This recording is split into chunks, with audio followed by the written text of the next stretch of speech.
Hi friends, welcome to my channel. ನಾನಿವತ್ತು ಹೀರೆಕಾಯಿ ಸಾಂಬಾರು ಪಲ್ಯನ ಹೇಗೆ ಮಾಡೋದು ಅಂತ ತೋರಿಸ್ತೀನಿ. ಇದು ತುಂಬಾ ಈಸಿ, ಒಂದು 5 ನಿಮಿಷದಲ್ಲೇ ಆಗಿಬಿಡತ್ತೆ ಇದು.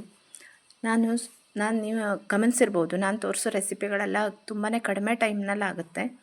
ನೋಡಿ, ಇದು ಹೀರೆಕಾಯಿ. ಇದನ್ನು ಸ್ವಲ್ಪ ಮಾತ್ರ ಮೇಲುಗಡೆ ಸಿಪ್ಪೆನ ತೆಕ್ಕೊಂಡಿದ್ದೀನಿ. ಯಾಕೆಂದರೆ ಇದರಲ್ಲಿ ಫೈಬರ್ ಅಂಶ ತುಂಬಾ ಜಾಸ್ತಿ ಇರುತ್ತೆ, ಆರೋಗ್ಯಕ್ಕೆ ತುಂಬಾ ಒಳ್ಳೆಯದು. ಹಾಗಾಗಿ ಸ್ವಲ್ಪ ಮಾತ್ರ ತೆಕ್ಕೊಂಡಿದ್ದೀನಿ. ಯಾಕೆಂದರೆ ಸ್ವಲ್ಪ ಬಾಯಿಗೆ ಜಗಿಯೋಕ್ಕೆ ಸಿಕ್ಕಿದ್ರೆ ತುಂಬಾ ಚೆನ್ನಾಗಿರುತ್ತೆ ಈ ರೆಸಿಪಿ ಅಂತ. ನೋಡಿ, ಇದನ್ನು ಚಿಕ್ಕ ಚಿಕ್ಕದಾಗಿ ಹೆಚ್ಕೊಳ್ಬೇಕು.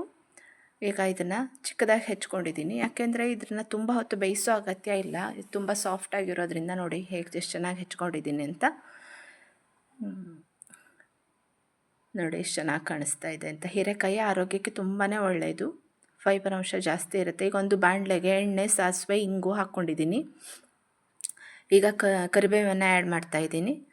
ಹಾಗೆ ಈ ಕಡೆ ಕಾಯನ್ನು ಸ್ವಲ್ಪ ರುಬ್ಬಿಟ್ಕೊಂಡಿದ್ದೀನಿ.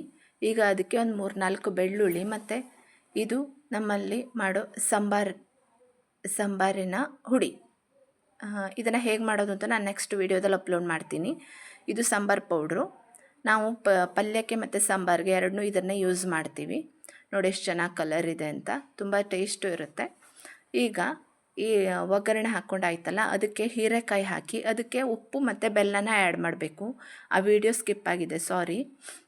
ಉಪ್ಪು ಮತ್ತು ಬೆಲ್ಲ ಮತ್ತು ಈ ಸಾಂಬಾರು ನೋಡಿ ಬೀಸಿಟ್ಕೊಂಡಿದ್ದೀನಿ ಮಿಕ್ಸಿನಲ್ಲಿ, ಎಷ್ಟು ಚೆನ್ನಾಗಿ ಕಾಣಿಸ್ತಾ ಇದೆ. ಹಾಗೆ ಒಂದು ಲಿಂಬು ಎಲ್ಲನೂ ಇದಕ್ಕೆ ಆ್ಯಡ್ ಮಾಡಿ ಕೇವಲ ಒಂದು 2-3 ನಿಮಿಷ ಅದು ಒಂದು ಕುದಿ ಬರೋವರೆಗೂ ಬೇಯಿಸಿಬಿಟ್ರೆ ನಮ್ಮದು ಸಾಂಬಾರು ಪಲ್ಯ ರೆಡಿ ಆಗುತ್ತೆ. ತುಂಬಾ ಫಾಸ್ಟ್ ಆಗುತ್ತೆ. ನೋಡಿ, 2 ಸೆಕೆಂಡಲ್ಲಿ ಆಗಿಬಿಡುತ್ತೆ. ಇದು ಒಂದು ಕುದಿ ಬಂದರೆ ಸಾಕು. ಹೀರೆಕಾಯಿ ತುಂಬ ಸಾಫ್ಟ್ ಇರೋದ್ರಿಂದ ಬೇಗ ಬೆಂದ್ಕೊಳ್ಳುತ್ತೆ. ಹಾಗೆ ಕೊನೆಯಲ್ಲಿ ಇದಕ್ಕೆ ಉಳ್ಳಾಗಡ್ಡೆನ ಆ್ಯಡ್ ಮಾಡ್ತಾಯಿದ್ದೀನಿ. ನಮ್ಮ ಪಲ್ಯ ರೆಡಿ ಆಯಿತು. ನೋಡಿ ಎಷ್ಟು ಚೆನ್ನಾಗಿ ಕಾಣಿಸ್ತಾ ಇದೆ ಅಂತ. ನಿಮಗೆ ಈ ವಿಡಿಯೋ ಇಷ್ಟ ಆಗಿದ್ದರೆ ಲೈಕ್ ಮಾಡಿ, ಶೇರ್ ಮಾಡಿ, ಕಾಮೆಂಟ್ ಮಾಡಿ, ನನ್ನ ಚಾನಲ್ಗೆ ಸಬ್ಸ್ಕ್ರೈಬ್ ಆಗಿ. ನೋಡಿ, ಇದಕ್ಕೆ ಈರುಳ್ಳಿನ ಆ್ಯಡ್ ಮಾಡಾಗಿದೆ, ಎಷ್ಟು ಚೆನ್ನಾಗಿ ಕಾಣಿಸ್ತಾ ಇದೆ ಅಂತ. ಇದು ತುಂಬಾ ರುಚಿಯಾಗಿರುತ್ತೆ. ಅನ್ನಕ್ಕೆ, ಚಪಾತಿ, ರೊಟ್ಟಿ, ದೋಸೆ ಯಾವುದಕ್ಕೆ ಬೇಕಾದರೂ ನಾವು ಇದನ್ನು ಯೂಸ್ ಮಾಡ್ಬೋದು.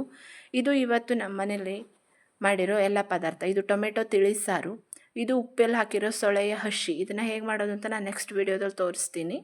ಹಾಗೆ ಇದು ಲಾಸ್ಟ್ ಮಾವಿನ ಹಣ್ಣು ಪಾಯಸ, ಮೊಸರು, ಪಲ್ಯ ಅಂತೂ ನೋಡಿದಿರಲ್ಲ. ಇದು ಹಲಸಿನ ಹಣ್ಣಿನ ಕಡುಬು. ನಾನು ಹಿಂದಿನ ವೀಡಿಯೋದಲ್ಲಿ ಅಪ್ಲೋಡ್ ಮಾಡಿದ್ದೀನಿ ಹೇಗೆ ಮಾಡಿದ್ದೀನಿ ಅಂತ. ನೋಡಿ, ಇದು ಇವತ್ತಿನ ನಮ್ಮನೆ ರೆಸಿಪಿಗಳು, ಮೆನು. ಇದು ನಮ್ಮನೆ ಮೆನು ಇವತ್ತು. ನೋಡಿ ಎಷ್ಟು ಚೆನ್ನಾಗಿ ಕಾಣಿಸ್ತಾ ಇದೆ ಅಂತ. ಇಷ್ಟ ಆದವರು ಊಟಕ್ಕೆ ಬನ್ನಿ ನಮ್ಮ ಮನೆಗೆ. Thank you.